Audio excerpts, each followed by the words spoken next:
everybody, welcome to World 101 Podcast. Choose your fighter! I am your host this evening, Mr. Eddie V. Joining me, his first showing, if you guys did not check out NBC Book Club, where we talked about Hollow Knight, about to say Hellblade again, Hollow Knight, you kind of missed our guest. Everybody, please welcome Joshua. He is going to be one of the members of World 101 Podcast. Hello, Joshua. Hello, how are you? I am doing great. Would you like to give everybody an introduction, a little history or something about yourself? Okay, my name is Josh. I've been a gamer all my life, literally, since I was about 5. So, my dad actually got a Atari 2600 in the garbage, and that's how I first started playing video games. So so that's just where it started. And from there, just went to the Nintendo, went to everything else, and ended up here. All right. Yes. Well, everybody, we're going to get into what we actually been playing. Josh, what you been playing? I've been playing a lot of Dragalia Lost, which is the new mobile Nintendo game. Yes. I don't know if you played that yet. It's really good. I haven't played it yet. I have been seeing people going crazy about it. They was just like, this is really good. Yeah, it's really, really good, actually. I think it's only available for iOS right now. No, iOS devices, Apple. They're both out. It's for iOS Are and they? Android. Okay. Yeah. Okay, good. So, yeah, I mean, I played on my iPhone and my iPad, and you get a lot for free content in that. Oh, I was wondering where they're charging, or was it going to be free to play? It's free to start, but I have not paid one penny yet. And I played for about 15 hours so far. So, I mean, I don't know when it's going to tell me, you got to pay to go on or what, but it hasn't done that yet. And I know that it was just like you do pay for some things, but you pay for it like cosmetics or something, and right? Maybe like little currencies or like extra things if you need it. Because I know they talked more about that in the Nintendo Direct, or in the mobile Direct, I should say. Which is weird now that they're separating it. Like it's the Indie Direct, it's the Nindie Direct, Nintendo Direct, and then it's the mobile Direct. No, I agree. They're all games, so they should all be together, in my opinion. But I understand where they're trying to get different audiences for different things. So yes, I mean, we all call it like the Direct series, but we just generalize everything as a Nintendo Direct because that's what we know. That's kind of what we know ever since Iwata and them started doing it. So, but is there anything else? I'm doing some retro gaming. I did some pickups. I got some GameCube games, some really bad GameCube games, but for pretty cheap. I got a Chronicles of Narnia. I don't know if you've actually played that.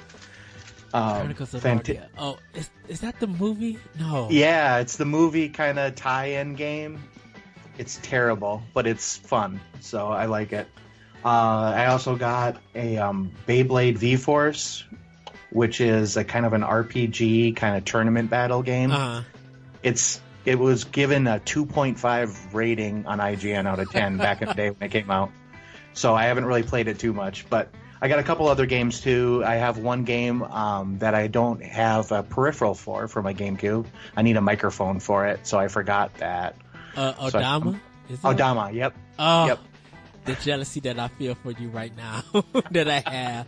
I haven't played Odama, but I respect it for what it is. It's like a simulation pinball game that you control giving commands with your voice. Right. Right. And it wasn't the best, but Sega took a risk, and everybody pretty much dug this game.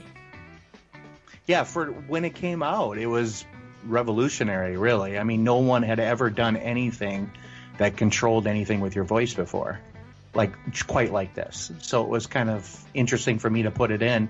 Then realizing I don't have the microphone, so I'm gonna have to buy that. It's only like $8 to $10 on eBay, so I think I'll just buy it. Oh, nice. I remember Konami did the same thing called Lifeline for PS2, where you was in a spaceship and it's like a survival horror game, and you gave commands to the microphone, but the character never reacted, so you kind of had to say like phrases and words and stuff, and it just never worked. Right. And the only other thing I'm playing is I just continue to play Hollow Knight a little bit. I gotta get back into that and just continue my quest to get through. I got through it, got through the game, but I really want to find everything. Larry talked about a bunch of stuff I never saw, so I really do want to see all that. Yeah. I don't know. Polygon has the best of 12 like Metroidvania games, like indie ones. And Hollow Knight is on it. And one of my friends like tweeted out, like, cause it's, the creator who did Action Verge, we interviewed him on World War I. And, you know, his game is number 1. And so I messaged him. I was just like, I feel like Hollow Knight is more, and now that I'm thinking of it, not Symphony of the Night, it's more Simon's Quest. In a sense. Yeah, I do see you on that, where you get to that. I agree with you. For me, it was just more, it reminded me a lot more of Symphony of the Night. I didn't really think about other games in that series, but I can see where you come to that conclusion. Yeah, I mean, I was thinking, I agree with you. I was thinking of Symphony of the Night, but then like Simon's Quest came into mind, and I'm like, I forgot. Konami did that first before Metroidvania got turned into a coined as a term, I should say. And people don't realize that. A lot of people don't realize it. Oh yeah, Simon's Quest. It just didn't have like the map stuff like Metroid did. Right. Like the original one. And because Simon's Quest is such a odd game, it still follows the path of a Metroidvania style. It's just no one thought about it at that time. So, yeah, absolutely. Yeah. Anything else? No, not really. That's about it for right now. Okay. For me, I finished Quantum Break, got the end, and really did enjoy that game. I'm kind of replaying it again to, there's some more stuff that I need to unlock, but I'm playing it on easy so I could do the collectibles and make different choices. I think I'm going to go back. I think I'm going to try to 100% that game. Once again, really nice production. What did you play it on? Did you play it on hard? I played it on normal. Normal? Okay. Yeah. And what's good is that if you beat it on normal, you get the achievement from the casual difficulty and the normal difficulty. Right. So everything stacks. Yeah. Yeah. Only reason why I didn't play it on hard is because this was like my first playthrough, and I just wanted to like experience the game, try to get it off my backlog list. And but like doing it on easy, I'm doing it just for the collectibles and stuff. Because if you literally if you take out the the TV parts of it, and you kind of make decisions like on the fly, like real quick, you probably could beat the game if you're not frustrated by the last boss. You can probably beat the game within 6 to 7 hours. It's not I too agree. long. There are problems with it, with some of the camera angles and directions on that you need to go. But when you figure it out, you'll be like, okay, I got it. I need to use this power, or I'm like, I don't know if okay, this is the way to go. Cause sometimes some stuff is not clear, about it. But yeah, I'll probably return back to that, and, go through it easy and just, like I said, trying to collect everything. Playing Forza Horizon 4 for review for NGR Radio, and I really like this game. I'm really having fun. It seems that I could buy what they offer me and then tune it. I thought they would offer more options, and they don't. And that might be kind of problematic for me. But I still need to fool around with the tuning thing. I love the customization. I brought some new cars. A lot of my races, I've been coming in like 11th or 12th place. I came in first about one or twice. I raced the train, and I raced like not a subwoofer. I think it's a subwoofer. It's some kind of boat that they show in the trailer that you actually get to race. So I raced that, and what I liked about it is that regardless of where you place at, other stuff, the game continues to progress and opens. So, you know, you could go back and redo those races to get in first place if you want more credits and stuff. But pretty much when you just do a race and open stuff up, you'll get an achievement because of you did it. So it doesn't hold you to get in first place in everything. You just need to do the race. Whether you're good or bad or anything, it's up to you on how you want to go about it. And I love that about this game. So I've been doing that on Xbox One. Haven't played anything on PS4 for a bit yet, but I will be getting back to that. Switch, played a little bit of more Dead Cells. Played a little bit of, was about to start playing Breath of the Wild, but didn't get a chance to do it. Play some more Octopath Traveler.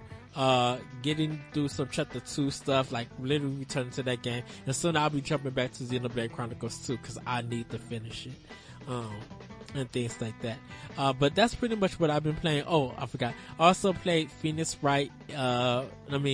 Professor Layton versus Phoenix Wright. I just finished that game, so really enjoyed that. Really had that a really good time with that. I know it's kind of been years that I had the game since it's been out, but with me, I jump around from game to game. Last but not least, did play Puzzle and Dragons, and I'm on the second world of Super Mario Brothers, so I played that. Other than that, hopefully when I do get to PS4, I want to start back up Neo. I started that game, but I didn't continue forward with it, but I can't wait to get back to it. To me, Neo is better than Bloodborne. Like, okay. I love the fast action in this game, and it has its difficulty parts, but I kind of prefer Neo style because it's quick. You know, it gives you a fair chance and stuff. So really can't wait to jump back into that. But that's pretty much what we've been playing. We're going to be getting into our news. So thanks to Josh, he put out some stories for us to check out.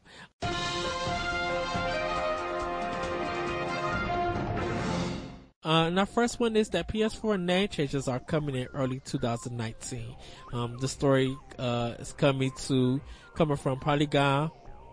The feature is compatible with PS4 games originally published after April 1st, 2018, and a large majority of the most played PS4 games that were released before this date. However, please note, not all games and applications for PS4, PS3, and PS Vita systems are guaranteed to support the online ID change, and users may occasionally encounter your ID. You can revert back to your original ID for free at any time. And that's if you're having issues experiencing it. You will only be able to revert once during the preview program. Reverting back to an old ID will resolve most issues caused by the ID change. In addition, when this feature officially launches, a list of compatible games published before April 1st, 2018 will be provided on PlayStation.com for reference before you make a change. The first name change is free for everybody, and after that is $9.99, and if you are PS Plus member, it'll be $4.99. Now, pretty much everybody is probably going to be a PSP Plus, PS Plus member, because in order to even play games online, like multiplayer, you have to have it. Right. So, pretty much people probably will be doing it for the $4.99. I'm keeping mine. I'm not changing mine. I think people are still going to be making non-cynical names and everything. So when they do, hey, it is going to be what it is. But what are your thoughts on it?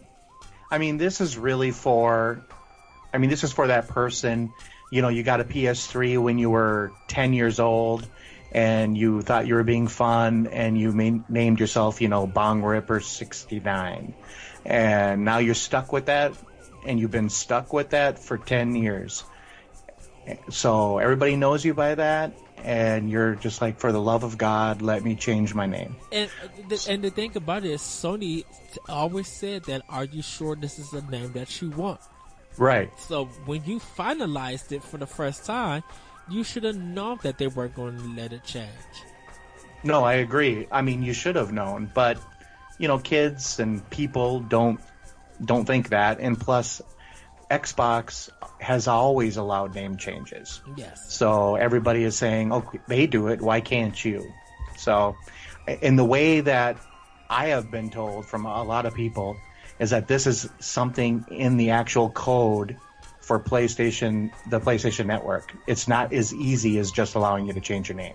Yes. So, yeah, trophies are tied to your name. Everything is tied to your name. Your digital purchases are tied to your name. So that's been the big hang up. Yeah. Well,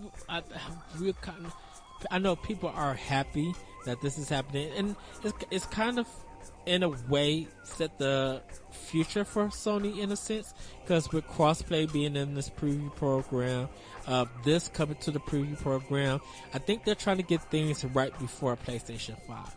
Because if they don't do anything with this before PlayStation 5 comes out, that's going to hurt sales for that system.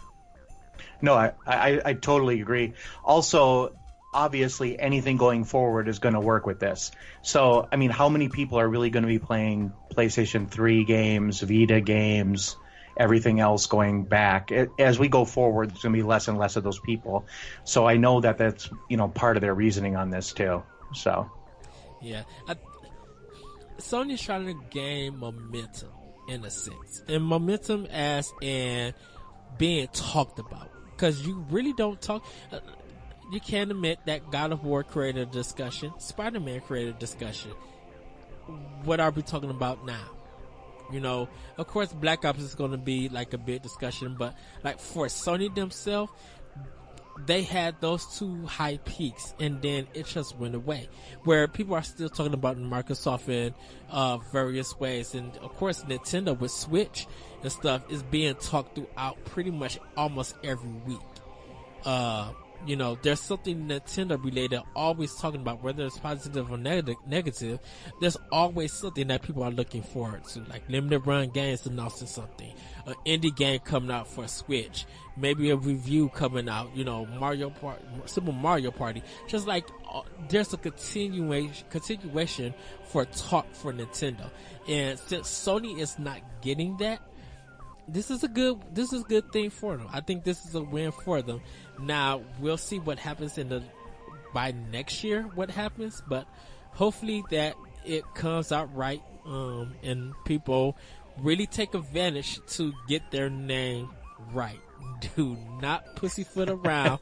Do not make it comical and make it feel regrettable, because don't forget, you're going to have to pay to get that fixed. Absolutely. Yeah, I mean, this is a real thing. I mean, if you want your name changed, you're going to get the first one for free. So make sure you name it, you know, you change it to what you want and leave it at that. Don't be every week, I'm going to change my name. And if you are, you're going to pay for it. Exactly. If you got money to burn and give it to Sony, go right ahead. Not I. So, but we're going to move on to the next story. Telltale's The Walking Dead final season will be finished. Robert Kirkman announced that the final episode of Telltale Games, The Walking Dead, the final season, will be released via his company Skybound.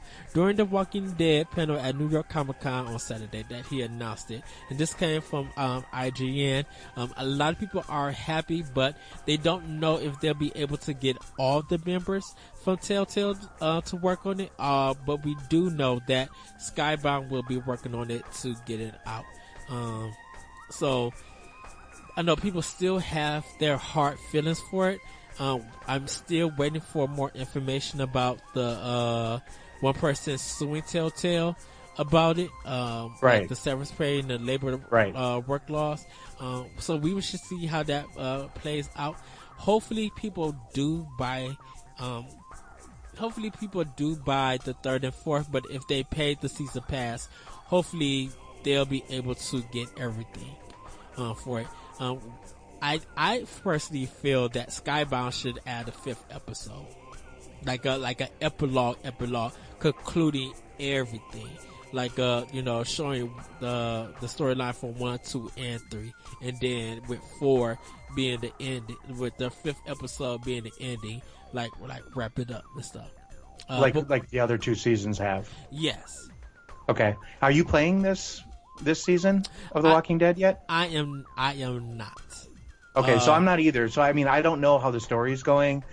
I was actually going to pick this up before the news of the Telltale shutdown happened, and I just thought, well, now I'm not going to buy it. I'm just going to wait and see what happens.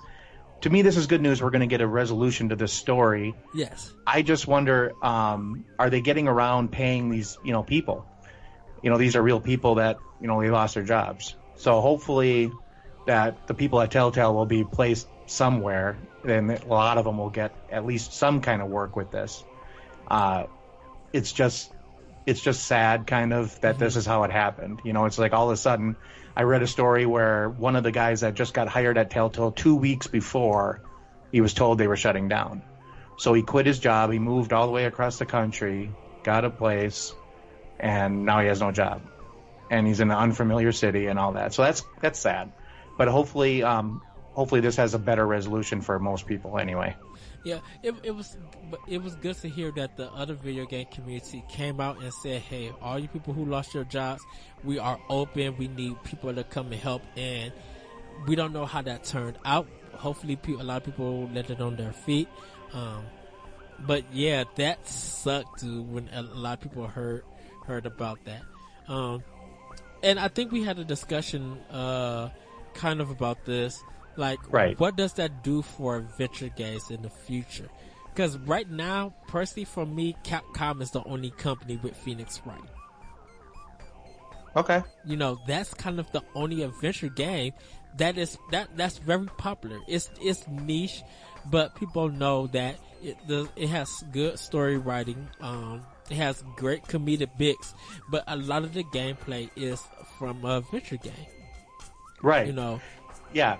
Adventure games have gone through, and I know you guys touched on this a couple episodes ago, and maybe even just last episode. Adventure games gone through a big transitional period. When they were in the 90s on PC, they were huge. And all the point-and-click adventure games with the mouse and just the text type and all that, even Zork going farther back. Yes. Yeah, I mean, I played all those games, and I had an old IBM and all that, and I played all those games. And then they just went away. And they're not really ever come back the way they were. Yeah, you had, Thimbleweed Park that came out just recently, and you have a few of the other games, but it's just not what people want nowadays. And they don't sell very well, or some of them, like one will sell well, but they're not like a Metroidvania, for example. You're not going to get millions and millions of copies sold on them. So this is kind of, I'm sure Telltale, there's going to be a whole story about this, and it's going to come out later, and it's going to be this big, we're going to hear a lot of things we didn't even have any clue about, I'm sure. Yes. So, I would say that it's probably one of the biggest stories of 2018. Once we gather all the news and stuff, and by the second week of December, because a lot of media and news outlets go out. They got Christmas break for like 2 weeks and stuff. Right. But we'll see like what the biggest stories were this year. A lot of them happened at E3. There's a lot of Nintendo ones, but like this one is kind of like major. Yeah, this one's major. I think probably because it just like slapped a lot of people in the face. Yes. Like we didn't have any really. I mean, I think a lot of people had an idea they weren't selling that well, but they just didn't know until all of a sudden they're just not there anymore. Exactly. So we're going to move on. We got 2 great stories by Microsoft. Microsoft announced its cloud-based gaming service, xCloud. And Josh, can you talk a little bit about this? Yeah, basically, Microsoft started developing their cloud-based gaming service similar to PS Now or other services that we have in the past, OnLive, things like that. They've started, basically, it's done. They said that they can actually ramp a game. They have blades set up in server farms. It's in a beta type testing period. They have the Xbox One architecture set up, so they can actually stream a game to any device that you own. You can stream with using an Xbox controller because it's Bluetooth. So if you wanted it on a PC, you can play it on a PC. If you want it on your phone, you can play it on your phone. You just have to have an internet connection, obviously, and you're able to stream. So their goal with this is just another option for players. Not really aimed at the hardcore players, but it is because it gives you an option. If you are waiting in line for something, or if you're at the airport and you want to play your Xbox One game or Xbox game, you can just turn it on your phone and play it. If you don't have a controller with you, you can use the touchpad to play. So I think if there's a video on it on YouTube, if you search it, you'll find it. It's just Microsoft Project xCloud. And they really talk about how they just want to open gaming to everybody, and that there's going to be 2 billion gamers on the planet, and they want to be able to offer them any game they want to play. Like if you've never played a Halo game, they want to say, here, open your phone up, play Halo. So it's a really interesting concept, and it's going to be beta testing next year. I wonder, is it games that's on Windows 10, or is it going to be coming through Game Pass, like another thing for Game Pass? They showed in the video, the games that they showed running on it were Forza 4, Forza Horizon 4, and I believe that was the only actual game that they showed running on it. Oh, they showed Halo as well. I think it was Halo 5 multiplayer. Okay. So I don't know if, how they're running that now. I'm sure they're on a closed network, and it's really, it's in beta, so it's not done. It's not ready by any means, but it will be interesting. Because I kind of wonder that, like if you buy a game digitally through your Xbox or through your PC, is that streaming function, is xCloud in the future going to be part of that? Like it's automatically guaranteed. Like you have it on your hard drive, but you also have it in the cloud. So when you see it, you're going to be like, oh, it saved my game to the cloud. So I can just tap it on, play it, and it knows my achievements, it knows my my place that's in the game, and I could just continue from there. I think that's how it is, because that's how it is with Xbox Play Anywhere now. I don't know if you've tried that, but like, if I play on my PC and I play, like example, I want to play Forza on my PC. If I turn that on, it'll pick up right where I left off on my Xbox One. Yeah, and that's why I wonder, is it because those games say like PC gonna save to your hard drive, and Xbox One is gonna save to the hard drive. So it kind of knows where a place to save it at. It has something where it's at. Where xCloud, because it's streaming, it's not saved anywhere. I see what you're saying. You mean the actual game is not saved anywhere. But it somehow knows your data, and it could just put you where you was at. So when you get done playing, that hey, you got done playing, and I see this in the cloud save, so I'm gonna automatically save it to your Xbox and to your PC. Right. I think what it is that because you have to have an internet connection for it to even work, it's obviously going to check your cloud save. Yes. And it's going to say, okay, where is that? We're going to update that, get you to where you are. But the majority, the real interesting part of this is that they already have these servers up and running at some point, somewhere. At some point, somewhere in the country or out of the country, they have these servers up and running. So they're ready to scale. So it's going to be really interesting to see how fast they can actually do this. And like Sony has done this with PS Now, and it really wasn't well received as well as I think they wanted. Yeah. And I think it may be just a little bit too early. So people weren't really comfortable with it. But it's going to be interesting to see how this actually gets adopted by gamers. Yes. So we're going to move on to the next story. Microsoft reportedly close to acquiring Obsidian as an Xbox developer. Reports are circulating that Microsoft is very close to obtaining video game developer studio Obsidian Entertainment. Obsidian has been an independent studio since it was founded in 2003. The developer is primarily known for its RPG games and have quite a few big titles under their belt, including fan favorite and acclaimed titles such as Fallout New Vegas, Knights of the Old Republic 2, and most recently Pillars of Eternity. And they did say that they don't respond or comment on rumors. Absolutely. I don't think Microsoft is going to buy them. I don't think Obsidian doesn't fit in Microsoft's wheelhouse of gaming. Okay. I think personally, I think that Microsoft would really want to try to get Obsidian. They need a really good RPG developer, and that's what this developer does. And they've been really basically close to cash flow problems for years now. So I think that they're ripe for somebody to not really take over them, but for somebody to say, here, you have unlimited cash, you have a budget, go make the game you want to make. But everybody's going to be like, okay, y'all need to make Fable, and it's not going to get made, and people are going to be upset. But who knows? Maybe the next Fable's already being in development by somebody else, and we don't know. And there's rumors on that too. I think the two new companies that they created, I forgot their names on. I think Compensate or something like that. I have to watch E3 again. I'm sorry, everybody. I think one of those developers are making Fable, because I'm just like, what would they do with Obsidian? And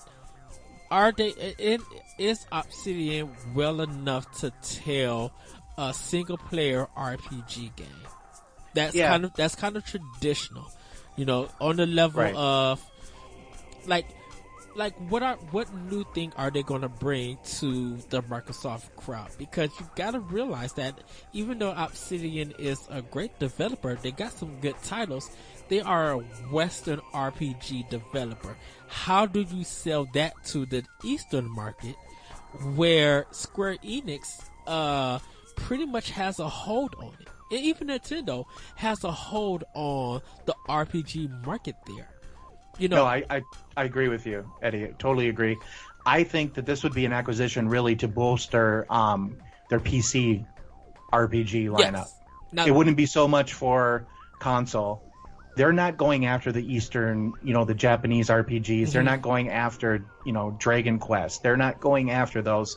They know that they can't. I don't think that they have a developer that can develop an RPG on that level. Yes. At least it would appeal to the Eastern Eastern gamers.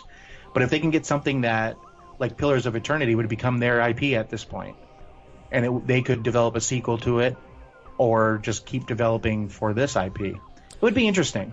I just don't know. We'll see. Is Pillars of Eternity like a Diablo-style game? Yes, I believe it is. I haven't played it. I saw it being played a few times, but I haven't played it. Because I know that would grab the Chinese market, and definitely with Game Pass, and definitely it will work. Now it will work well with xCloud if they are doing this, if they do attain it. I just think that there's something about Microsoft and attaining Obsidian. It's just that you got to find the right project for them, while making sure that fans of PC and of PlayStation, of Obsidian is going to be making these games, that it doesn't piss them off and be like, this is unfair. Because people are going to feel like, okay, Microsoft is pretty much buying up all these companies. Now it's going to feel like a monopoly somewhat over the video game developers. But if these developers are not making money, they're going to make that business decision to go for Microsoft because it's more reliable, Right, and I get that, and that's why I think some of these companies are doing this. And Microsoft doesn't have a problem if the company are going over budget and everything. Look at Lionhead; they shut them down earlier this year. Mm-hmm. They didn't have a problem with it. I'm sure that everybody hates people being laid off and things like that, but they really do need these companies. They only have, when you look at it, they only really have 5 companies. If they get this one, 5 or 6. That are making games, and on a 2 to 3 year cycle of making games, we're talking about they're making games for their next platform. Yes. It wouldn't be for Xbox One at this point. It wouldn't even be for PC right now. We're talking about 2 to 3 years out for everything, because they have to ramp up, they have to get the staff, they have to figure out what they're going to do. So this is just one of those things that's it's literally a rumor, and it's supposed to be like close to done, but it's not done. Right. So we'll see how this actually fleshes out. But I think it would be a good idea if they could acquire it. If they do acquire them, I think it's the XO 2018 conference or something. I wouldn't announce it there. I would literally go and announce it at E3 of 2019. Right. Because then they could show something, what they're doing. They can show like a teaser or saying, hey, we got them working on this next generation RPG. Yes. Or they're deciding to do this, and, you know. And they could hit stuff with Xbox Inside. You know, if Microsoft is going to be taking, and they should, like, hey, we got a secret project going on Xbox Inside. We can't tell you who the developer is, but we're going to just highlight some things. We're going to tease you. Bring that same teaser to E3, and then it'll be like, bam, developed by Obsidian, and then announce that they acquired Obsidian. Like, people at Obsidian definitely have to shut their mouth. Because if anyone talk, there's going to be a problem. Like, you literally have to shut your mouth and not say anything. Make everybody sign an NDA or something. Right. And I mean, I know that these companies, these people are signing NDAs, and they're breaking them when they're leaking this. Because this is not a sanctioned thing to do. At one point, I had worked for Microsoft on a contract, and I had to sign an NDA. And I was extremely worried that when they sent me software, that my wife would get it and open it up and start looking at it and breaking my NDA. So I took it really seriously. And that was back in the 90s when it was, for me, it was a serious thing to do. Because I knew if I broke it and I got caught breaking it, I wouldn't be working anywhere else in the industry ever. So that was a thing for me. So I know that these people that are leaking this, they're thinking like this too. And I don't know why they're leaking this. Maybe they just think it's no big deal, or a lot of people know about it. But we'll see in the coming weeks. I mean, it'll be interesting to see how the story unfolds, if it even unfolds at all. It might just go away. Yeah, nothing much has been said about it, but I'm interested to see. I trust Microsoft. If they do acquire them, it has to be the right time. It has to be the right title, and it got to feel like it's got to be on a Nintendo announcement. It's got to be like, it's so big that this is all that we talk about. Because when we do Nintendo Directs, and they just literally, like me and my friend Corey, we fell all of our seats when they announced that, Nintendo's getting Doom. They're also getting Wolfenstein 2. We was just like, wait, what? Like that threw everybody off, and that's the kind of level Microsoft needs to be on. No, I agree. I totally agree. They need to ramp up, and they need to take obviously they're taking their first party development a lot more seriously. Yes. So when they're starting to develop, acquire developers, not even building their own, although they are building their own as well, they're just buying them because they have the money to do so. Yeah. So it's going to be interesting, like I said, to see how this unfolds. We'll see if even Obsidian might not even really be around. They might have to ramp up again. I don't even know what they're doing right now. They might not be doing anything. I think they're probably working on Pillars of Eternity, like they're probably they're doing support for that, but that doesn't take nearly 250 developers that it would take to develop like a AAA game, for example. Yes. And in Microsoft, if you do acquire them, we won't cross-play. Support Nintendo. Put your games on Nintendo. Get it together, Nintendo. Let's do some Microsoft games on there. We've been talking, me and my friend Corey, we've been talking about Cuphead on Switch. That would be awesome. Now, with the streaming service, if they do that, could you imagine streaming Cuphead to your iPhone? You could stream it right to your iPhone and play it with a controller while you're sitting on the bus. It would be awesome. And if Microsoft offered the xCloud thing to Nintendo and Nintendo takes it, it's a done deal. I mean, I know everybody's saying that they don't want a universal system and stuff, but I'm just like, Microsoft and Nintendo are willing to work together. Hey, they're buddies now. They got Minecraft. They've got right. If the money is good, they're gonna do it. Right. It's a business. And I know Reggie said that they don't think about their competition, and Nintendo doesn't. You No. literally can see Nintendo has been doing their own thing since the Wii. They just like, we're not even going to compete with anybody. We're going to innovate and let that roll. And their innovation has paid off, whether you like it or not. Their innovation has paid off. Right. Nintendo is a whole different company. They do something different. They've been doing something different since right after the Super Nintendo. Yeah. They were going 1-to-1 with everybody, but they stuck with cartridges. Then they go to the Nintendo 64. They went to Virtual Boy first, we should say. Then they went to the Nintendo 64 in the same year, pretty much. Yeah. They go after a niche market. They go after, they have the best IP on the planet. Everybody loves Mario, Zelda. I mean, how can you not love that stuff? Right. So, they know what they're doing. Yes. So we're going to get into our last story. Nintendo planning a Switch revision in 2019. Everybody kind of already heard about this rumor. Nothing has been said or anything. But they said the new screen is supposed to be similar to the new iPhone. This will make it thinner and have a better battery life. I don't think this is going to happen. If they do it, they're going to try to do it with a new chip because of the hacking thing. But I don't see Nintendo revising a system that only came out within a year. Okay, so do you think the hacking thing is that big of a deal to Nintendo? Nope. I don't think so, because I don't think that a lot of people are hacking their Switches. Right. I honestly don't think.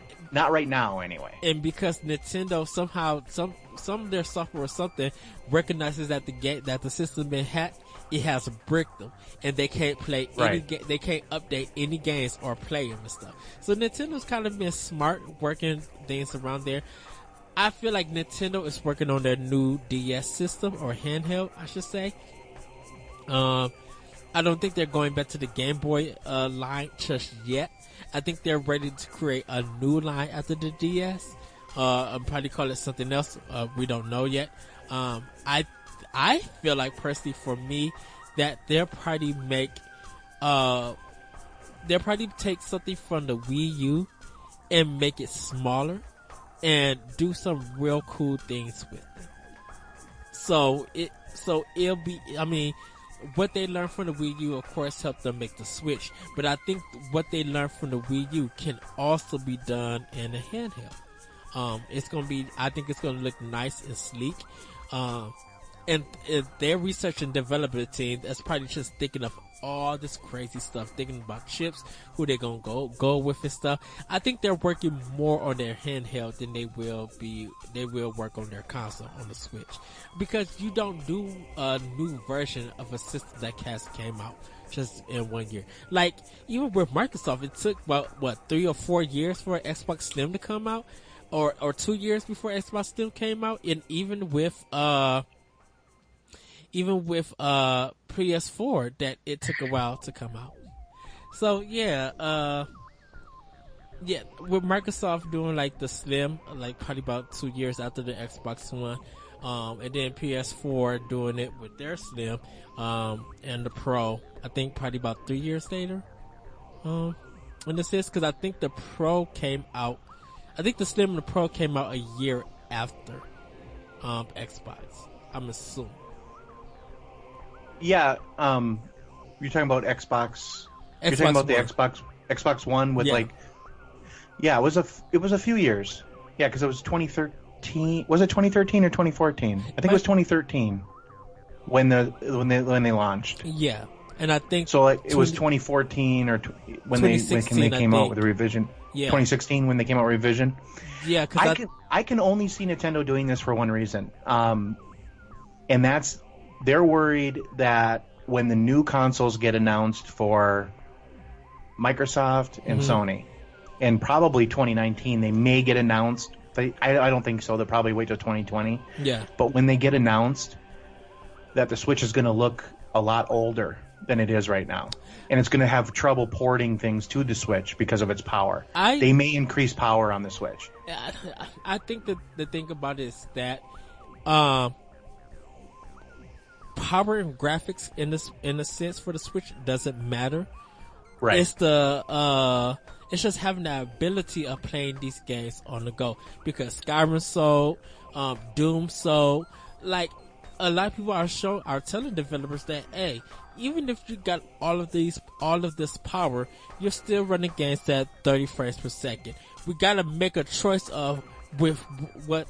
If we're gonna play at 4K, it's gotta be at 30.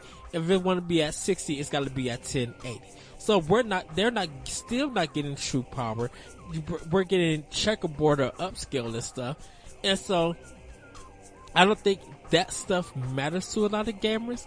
Maybe if you own the equipment, yeah, or the TV for that, yeah, it would look good. I think Switch is just like, we got these interesting games that you guys could play. And if you appreciate the art style, because these are a lot of indie developers, helping them buy these games would make them want to make better games and be able to afford tools to make games look really good. Because definitely, if you look at just this year alone, it's definitely been third party versus indie versus Nintendo. Right. And in a sense that, and I'm sorry I have to say this, but indie's been winning, Nintendo has been coming in second, and third party has been coming in kind of in third. Microsoft and Sony first party have been, to me, good, but not the best.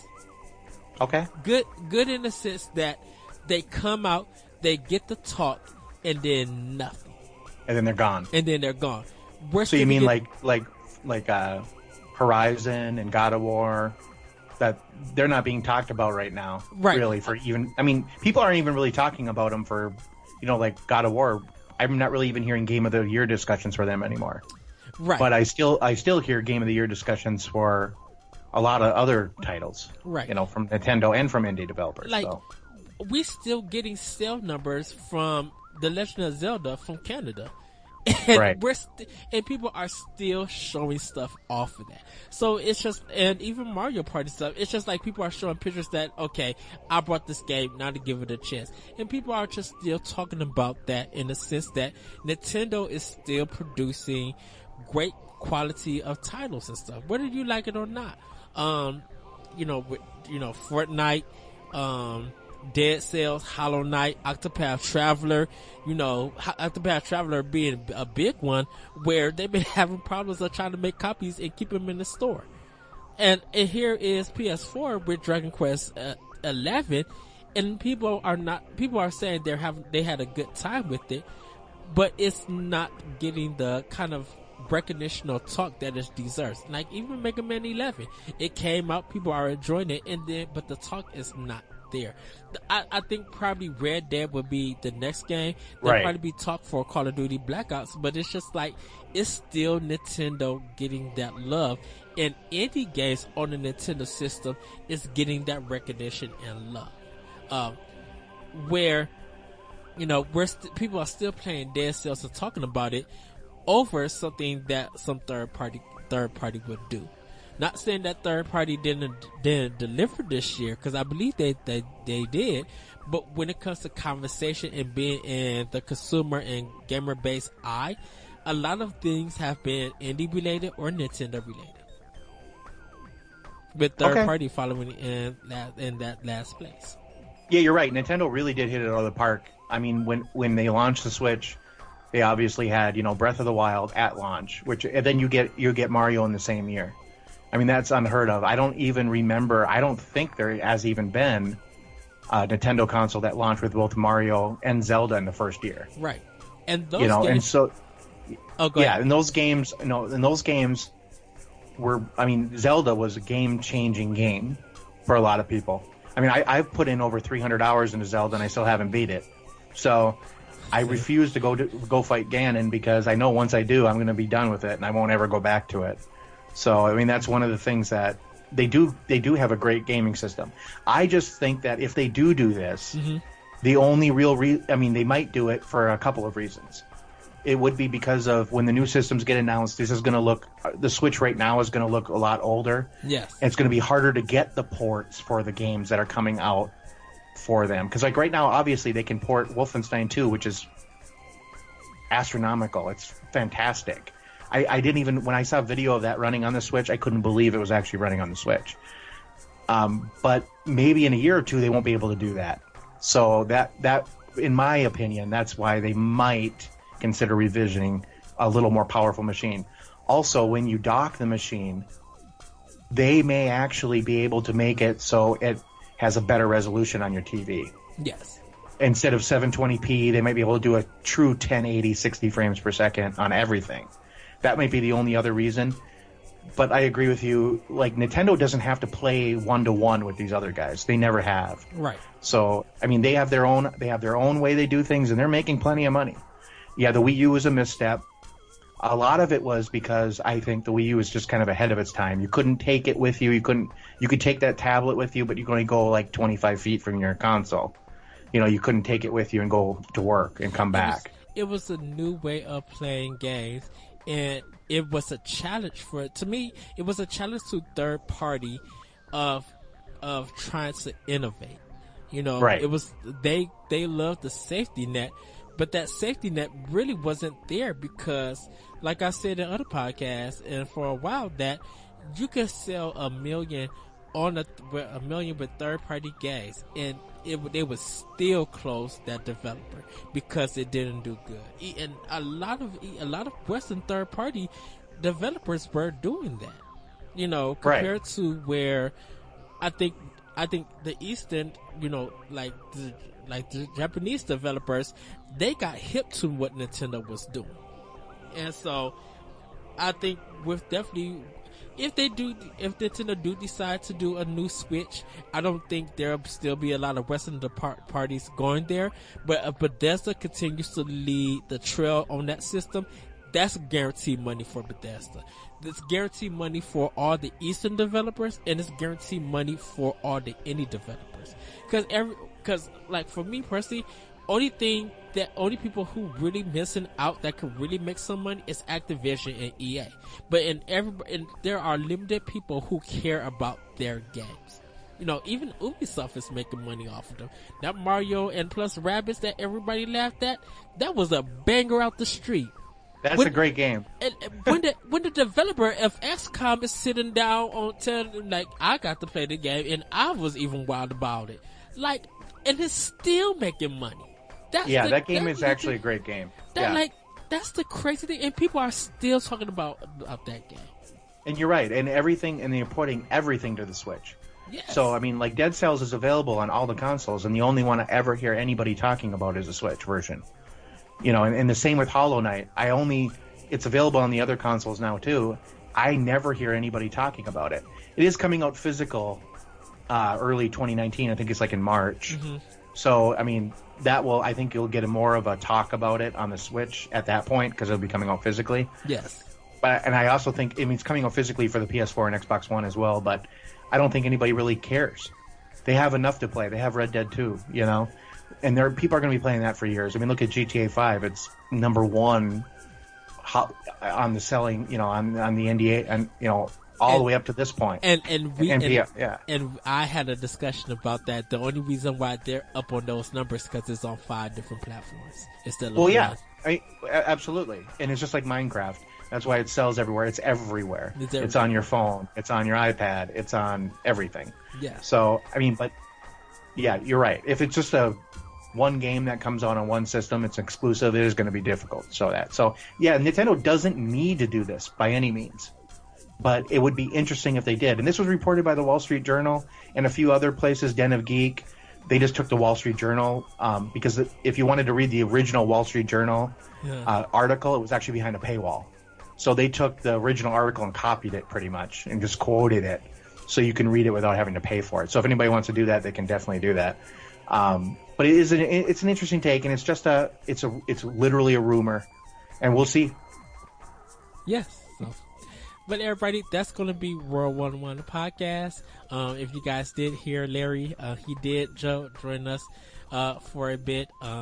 He has to actually go back and rest up.